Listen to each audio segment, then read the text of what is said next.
الموسيقار طالع بيقول لك ان الاهلي عنده اهدار مال عام، وهو اساسا في الزمالك عنده اهدار مال عام جوه. السلام عليكم ورحمه الله وبركاته حبايب قلب المدفعجيه، اهلا وسهلا بكم في حلقه جديده من ملعب المدفعجي، وبهنيكم فيها بعيد الاضحى المبارك. عيد سعيد عليكم كلكم، واحد واحد ان شاء الله. يا ريت اللي مش مشترك في القناه ينزل ويضرب زرار السبسكرايب تحت، وكمان يدوس زرار اللايك عشان يوصل الفيديو لاكتر عدد ممكن من الناس. ونحب نبدا حلقتنا بالصلاه والسلام على سيدنا محمد عليه افضل الصلاه والسلام. طبعا انت مستنيين ان انا اتكلم على موضوع امام عاشور، بس احب اقول لك ان انا هتكلم عليه في اخر الحلقه عشان تفضل مكمل معايا للاخر. هنبدا الحلقه الاول بالكلام على محمد الشناوي حارس مرمى النادي الاهلي، واللي لعب مع الاهلي الموسم ده حوالي 3585 دقيقه بمعدل 40 ماتش طوال الموسم، واللي فيه كلام عليه ان هو ممكن يروح نادي النصر السعودي، واللي اساسا الحارس بتاعه اللي هو اوسبينا اتصاب اصابه بكسرين في دراعه اليمين. نادي النصر السعودي قرر ان هو يستغنى عن الحارس بتاعه اوسبينا نتيجه للاصابه اللي عنده، وفي كلام للتعاقد على 3 حراس ان هم يختاروا حارس واحد منهم.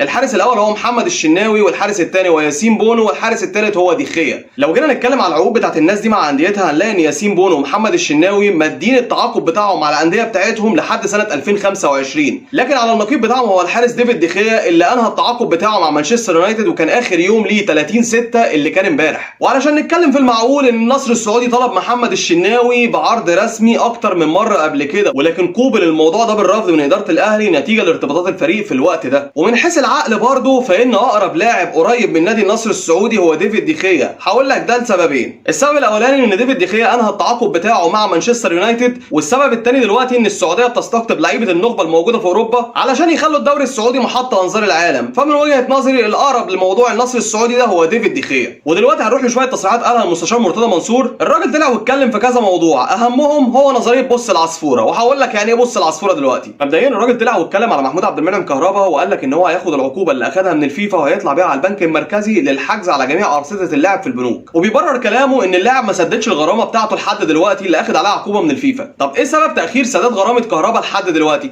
انا هقول لك الاسباب، بس ركز معايا واحده واحده. دلوقتي الفيفا منتظر من نادي الزمالك ان هو يبعت له رقم حساب رسمي يقدر اللاعب محمود عبد المنعم كهربا يحول الغرامه بتاعته عليه، ونظرا طبعا لان الحسابات بتاعه نادي الزمالك في مصر محجوز عليها، فاللاعب لحد دلوقتي مش قادر ان هو يحول الغرامه بتاعته على حساب نادي الزمالك. لكن طلع احمد حسام ميدو على التلفزيون من كام يوم في البرنامج بتاعه، وقال لك ان هم بعتوا حساب سب اكونت من الاتحاد المصري لكره القدم في البنك، وبعتوا رقم الحساب دوت للفيفا، ولسه لحد دلوقتي الفيفا ما ردش على الموضوع سواء بالايجاب او الرفض، عشان كده الغرامه ما اتسددتش لحد دلوقتي. فيا سياده المستشار، بما ان حضرتك خبير في القانون، ممكن تقول لي ازاي البنك المركزي اصلا هيحجز على رصيد حد معين؟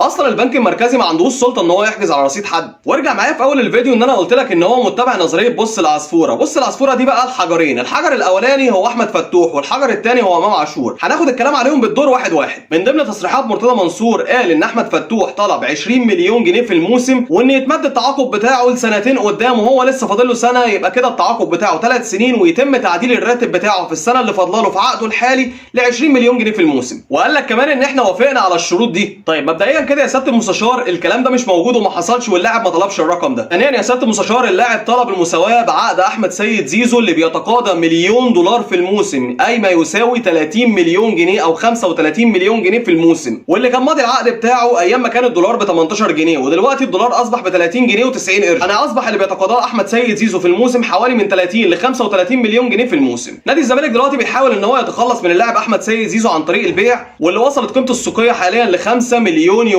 طبعا الزمالك عايز يتخلص من اللاعب نتيجه لان راتبه بقى كبير جدا، وان هو مش قادر يسد الفجوه اللي موجوده في ظل الازمه الماليه الموجوده في النادي. وحته ان احمد فتوح عايز يتساوى الراتب بتاعه بالراتب بتاع احمد سيد زيزو، الموضوع ده منهي الكلام فيه تماما في نادي الزمالك، وان الموضوع ده مش هيتم. والحته بتاعت ال 20 مليون اللي مرتضى منصور قال ان احمد فتوح طلبها، دي حركه بس عاملها قدام الجمهور عشان يسلم اللاعب للجمهور ويشربها. عايز يسلم احمد فتوح لجمهور الزمالك زي ما سلم قبل كده فرجاني ساسي، وزي ما سلم سيف فاروق جعفر. ونيجي للحته الابرز بقى في الحلقه بتاعتنا النهارده، وهي تعاقد الاهلي مع امام عاشور. النادي الاهلي حاليا في مفاوضات متقدمه جدا مع اللاعب امام عاشور للتعاقد خلال الصيف الحالي. وللعلم بس مرتضى منصور طلب من اللاعب امام عاشور ان هو يخلص نفسه من نادي ميتلاند الدنماركي مجانا علشان نادي الزمالك يقدر ان هو يتعاقد مع اللاعب، وان ميتلاند الدنماركي مش هيفرط في اللاعب باقل من 5 مليون يورو. ومن هنا مرتضى منصور كان بيلعب على وترين بالنسبه للنادي الاهلي وبالنسبه للاعب، وكان مالي ايده قوي ان اللاعب مستحيل ان هو ينتقل للنادي الاهلي. الوتر الاولاني ان امام عاشور اصلا زملكاوي وابوه زملكاوي وهو معجون بميه الزمالك. الوتر الثاني ان ان اللاعب قبل كده له سابقه وشتم النادي الاهلي وشتم صالح سليم، فمستحيل الاهلي هيفكر ان هو يشتري لاعب شتمه وشتم رموزه قبل كده. بس انا اقول لك على حاجه، طالما كلمه اهدار مال عام طلعت من مرتضى منصور وطلعت كلمه اهدار مال عام من خالد الغندور،